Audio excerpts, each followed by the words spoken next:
En marzo del 2008, la Asamblea Nacional tomó una polémica decisión y es el dar una amnistía a varias personas que habían participado en distintas luchas en defensa de la ecología, del medio ambiente en nuestro país y que por esos procesos habían sido directamente juzgados, encarcelados o condenados.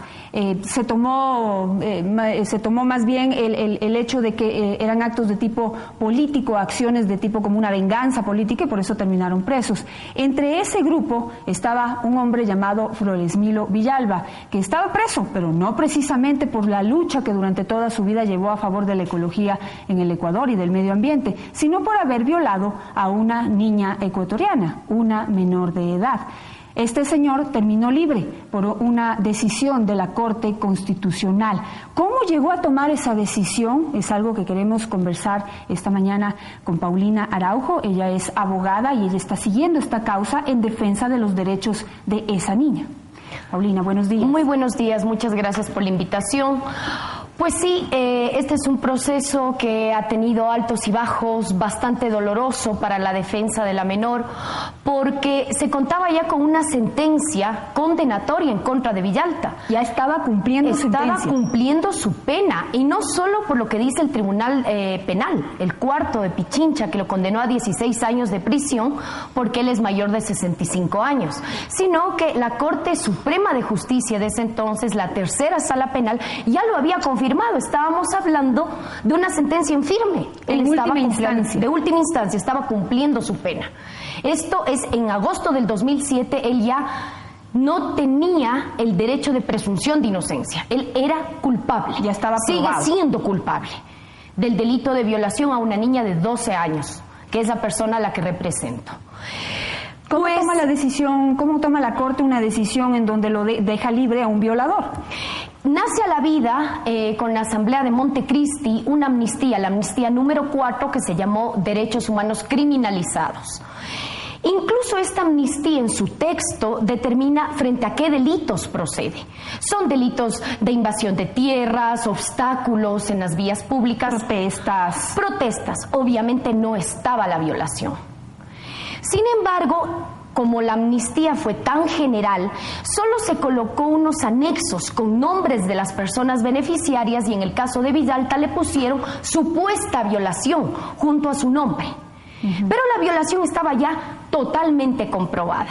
Pero de todas maneras, ¿por qué se consideró a un violador o supuesto violador para que sea un posible beneficiario de este tipo de amnistías o de concesiones que pueda hacer el Estado ecuatoriano? Ese es el primer cuestionamiento que nos surge, que bueno, a lo largo del proceso que se está llevando en la Fiscalía General del Estado por denuncia de prevaricato, hay un asambleísta que se ha pronunciado, que ha sido el único asambleísta que ha tomado en serio este tema, que incluso años atrás lo quiso llevar a discusión a la Asamblea, pero hubo oposición total. Pues bien, frente a esta situación, Floresmilo Villalta intenta muchos recursos, habeas corpus, porque él se consideraba beneficiario de esa amnistía, a sabiendas que el delito por el que estaba cumpliendo su pena era violación. Todos los recursos le son negados. El habeas corpus, en última instancia, por el ex Tribunal Constitucional. No veo otra forma de interponer una acción por incumplimiento, supuesto incumplimiento, porque el tribunal que lo sentenció por violación le dijo que no iba a salir libre porque se trataba de un delito sexual contra una menor de 12 años, comprobado. Propone esta acción de incumplimiento y, curiosamente, contra toda lógica, la Corte Constitucional la acepta. ¿En base a qué? ¿Argumentando qué? Argumentando que se había dado sin orden de juez, sin que ninguna autoridad lo haya pedido, lo cual incluso consta en el texto de la sentencia de la Corte Constitucional, que la niña había dado una entrevista en Radio La Luna, fue entrevistada por Francisco Velasco. Coincidencialmente. Consta en la sentencia, en la tercera hoja de la sentencia que está hasta publicada en el registro oficial, que la entrevista la hace Francisco Velasco. A ver, y en esta entrevista, ¿qué dice la niña? La niña le hacen todas las preguntas en negativo, violando todos sus derechos sin que ningún psicólogo esté presente. A ver, pero espérese, la entrevista le hacen a la niña de 12 años para preguntarle si Floresmilo Villalba le violó o no le violó. Exactamente.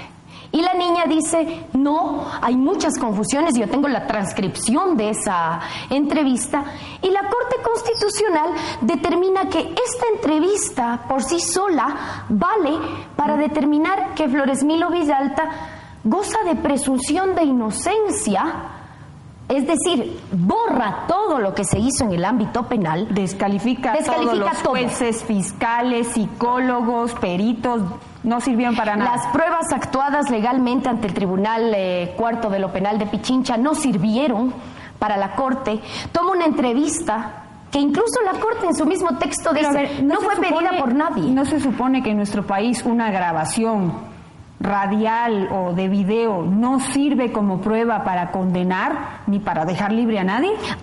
No sirve, y además el único órgano de investigación en el ámbito penal es la Fiscalía, no la Corte Constitucional. Ahora, hay otra cosa, esa entrevista que se le hace a una niña es además violando absolutamente todos sus derechos. Todos. Porque no se le puede entrevistar a una menor de edad en un medio de comunicación, mucho menos para que acepte o que fue violada, es decir, para que se revictimice, para que se ponga en evidencia públicamente. Eso viola absolutamente todos los derechos de los niños, niñas y adolescentes establecidos en las leyes ecuatorianas. Y la entrevista fue inducida, es decir, que se le presionó y se le indujo a que diga que no le violaron. Exactamente, esta entrevista fue pactada por miembros de Asociación de Ecuador Libre, Acción Ecológica. Ya pactada la hora, el día, incluso el tío de la menor, que es la persona que comparece denunciando a la Fiscalía, rindió su versión y dijo, le trajeron varias personas presionada a mi sobrina ofreciéndole dinero.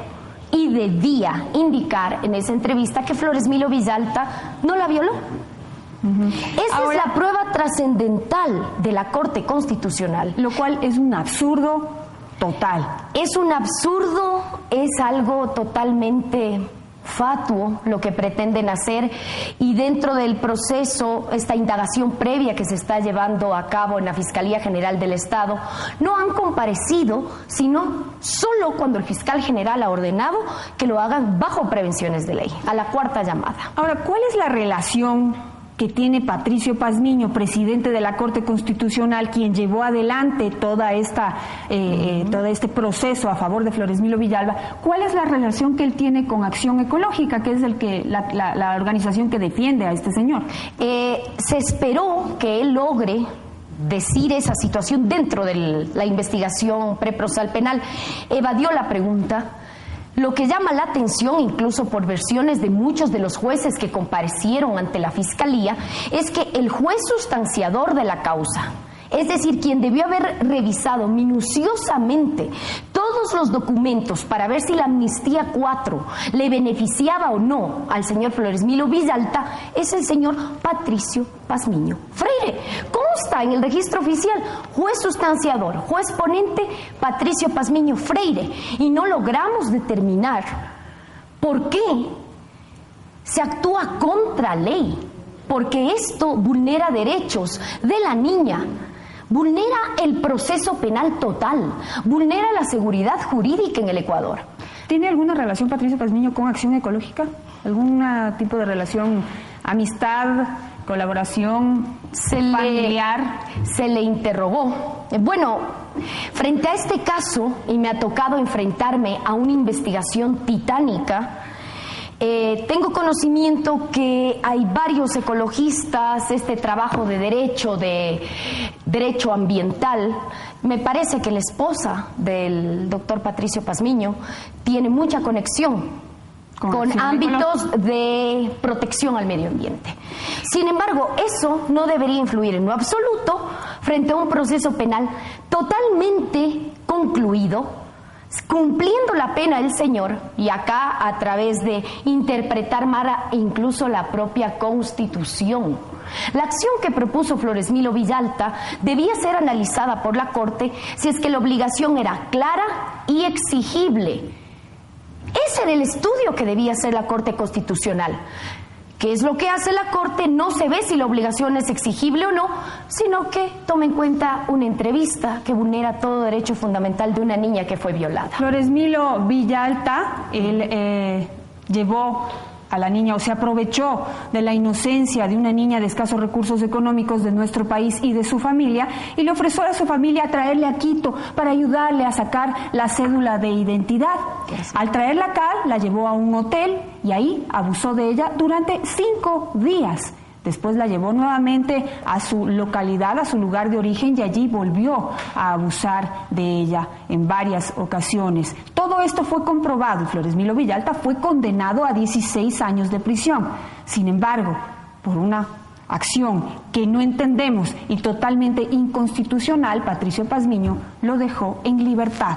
Hoy está caminando libre por las calles del Ecuador, un violador. No hay que ser jurista y no hay que ser un genio para saber que aquí algo huele mal. Muchísimas gracias, Paulina, por estar esta mañana contándonos estas cosas absurdas que suceden en nuestro país.